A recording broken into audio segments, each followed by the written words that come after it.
ಮಾನ್ಯ ಮಲ್ಲಿಕಾರ್ಜುನ್ ಖರ್ಗೆ ಸಾಹೇಬ್ರೆ, ತಮ್ಮದು 6 ದಶಕಗಳ ಸುದೀರ್ಘ ರಾಜಕೀಯ ಅನುಭವ ಇರುವಂಥ ಜೀವನ.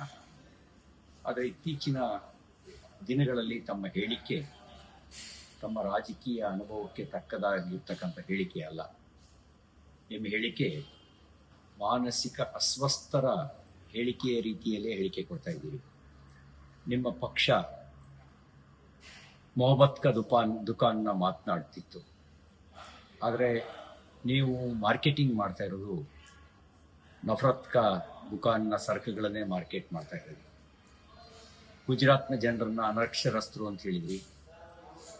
ಪ್ರಧಾನಮಂತ್ರಿ ನರೇಂದ್ರ ಮೋದಿ ಅವರನ್ನ ಭಯೋತ್ಪಾದಕ ಅಂತ ಕರೆದಿದ್ದೀರಿ. BJP RSSನ ವಿಷಜಂತು, ಅದನ್ನ ಕೊಲ್ಲಿ ಅಂತ ನೀವು ಮುಸಲ್ಮಾನರನ್ನ ಎತ್ಕಟ್ಟೋ ಕೆಲಸ ಮಾಡ್ತೀರಿ. ಇದೆಲ್ಲ ನೋಡಿದಾಗ ನೀವು ಮೆಂಟಲ್ ಹಾಸ್ಪಿಟಲ್ ಪೇಷಂಟ್ ರೀತಿಯಲ್ಲಿ ವರ್ತನೆ ಮಾಡ್ತಾ ಇದ್ದೀರಿ ಅಂತ ಹೇಳಿ ಬಹುತೇಕ ಜನ ಭಾವಿಸಿದ್ದಾರೆ. ಯಾವ ದೇಶದ ಜನ ವಿಶ್ವಾಸ ಇಟ್ಟು ಪ್ರೀತಿ ಇಟ್ಟು ತನ್ನ ಪ್ರಧಾನಮಂತ್ರಿಯಾಗಿ 3ನೇ ಬಾರಿಗೆ ಆರಿಸಿದಿರೋ ಆ ಪ್ರಧಾನಮಂತ್ರಿಯನ್ನ ನೀವು ಕರೆದಿದ್ದೇನಂತ ಭಯೋತ್ಪಾದಕ ಅಂತ ಹೇಳಿ. ನಿಜವಾದ ಭಯೋತ್ಪಾದಕರನ್ನ ನಿಮ್ಮ ಪಾರ್ಟಿಯ ಮುಖಂಡರುಗಳು they are all our brothers ಅಂತ ಕರೀತಾರೆ. ಭಯೋತ್ಪಾದನೆ ನಡೆದ ಸಂದರ್ಭಗಳಲ್ಲಿ ಭಯೋತ್ಪಾದಕರ ಬಗ್ಗೆ ಸಿಂಪತಿ ಬರುವ ರೀತಿಯಲ್ಲಿ ಭಯೋತ್ಪಾದನೆಯೇ ಒಂದು ಸಣ್ಣ ಸಂಗತಿ ಅನ್ನೋ ರೀತಿಯಲ್ಲಿ ನಿಮ್ಮ ಪಕ್ಷದ ಮುಖಂಡರುಗಳು ಹೇಳಿಕೆ ಕೊಡ್ತಾರೆ.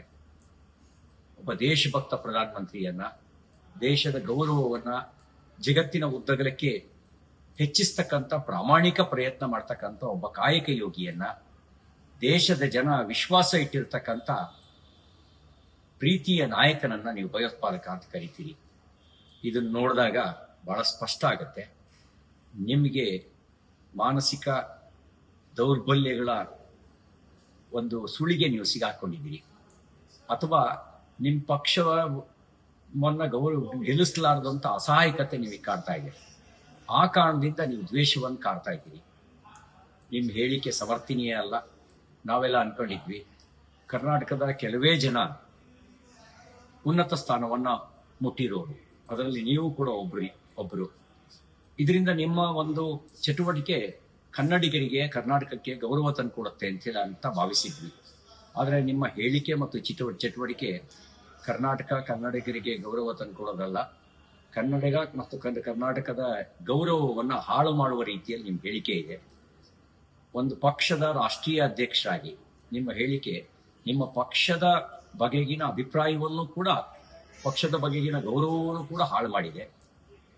ನೀವು ಇದನ್ನೇ ಮುಂದುವರಿಸಿದ್ರೆ ಜನ ನಿಮಗೆ, ನಾನು ಬರೀ ಪೇಷಂಟ್ ತರ ಅಂತ ಹೇಳ್ತಾ ಇದ್ದೀನಿ, ಜನ ಮೆಂಟಲ್ ಹಾಸ್ಪಿಟಲ್ ಪೇಷಂಟು ಅಂತೇಳಿ ಭಾವಿಸ್ತಾರೆ. ಮತ್ತೊಮ್ಮೆ ಈ ರೀತಿ ಹೇಳಿಕೆ ಕೊಟ್ಟು ಹಿರಿಯಕ್ಕನ ಚಾಳಿ ಮನೆಮಕ್ಕಳಿಗೆಲ್ಲ ಅಂತ ಹೇಳಿ ನಿಮ್ಮ ಪಕ್ಷಕ್ಕಿಂತ ಕೆಟ್ಟ ಚಾಳಿಯನ್ನೇ ಕಲಿಸಬೇಡಿ. ನಿಮ್ಮ ಲೀಡ್ರು ಮತ್ತು ನೀವು ಈ ನಫರತ್ ಕೆ ದುಕಾನನ್ನ ಬಂದ್ ಮಾಡಿ. ಹೇಳೋದು ಮೊಹಬ್ಬತ್ ಕೆ ದುಕಾನ್ ಅಂತ ಹೇಳಿ, ಮಾಡೋದೆಲ್ಲ ನಫರತ್ತು. ಈ ರೀತಿ ದ್ವೇಷ ಕಾರ್ತಕ್ಕಂಥ, ಹೊಟ್ಟೆ ಕಿಚ್ಚನ್ನ ತೋರಿಸ್ತಕ್ಕಂಥ ಮತ್ತು ಸುಳ್ಳು ಅಭಿಪ್ರಾಯ ಮೂಡಿಸ್ತಕ್ಕಂಥ ನಿಮ್ಮ ಹೇಳಿಕೆಗಳು ನಿಮಗೇ ತಿರುಗುಬಾಣ ಆಗ್ತವೆ. ಜನ ಪ್ರೀತಿಯಿಂದ ಪ್ರಧಾನಮಂತ್ರಿ ನರೇಂದ್ರ ಮೋದಿ ಅವರನ್ನ ಅವರು ನಮ್ಮ ನಾಯಕ ಅಂತ ಭಾವಿಸಿದ್ದಾರೆ. ಜನರ ಪ್ರೀತಿಯ ಸುರಕ್ಷತೆ ಎಲ್ಲೆವರೆಗೂ ಅವರಿಗಿರುತ್ತೋ ಅಲ್ಲಿವರೆಗೂ ಈ ಪ್ರಜಾಪ್ರಭುತ್ವ ವ್ಯವಸ್ಥೆಯಲ್ಲಿ ನಿಮ್ಮಂತ ದ್ವೇಷ ಕಾರುವ ಜನ ಏನೂ ಮಾಡಲಿಕ್ಕೆ ಸಾಧ್ಯ ಇಲ್ಲ.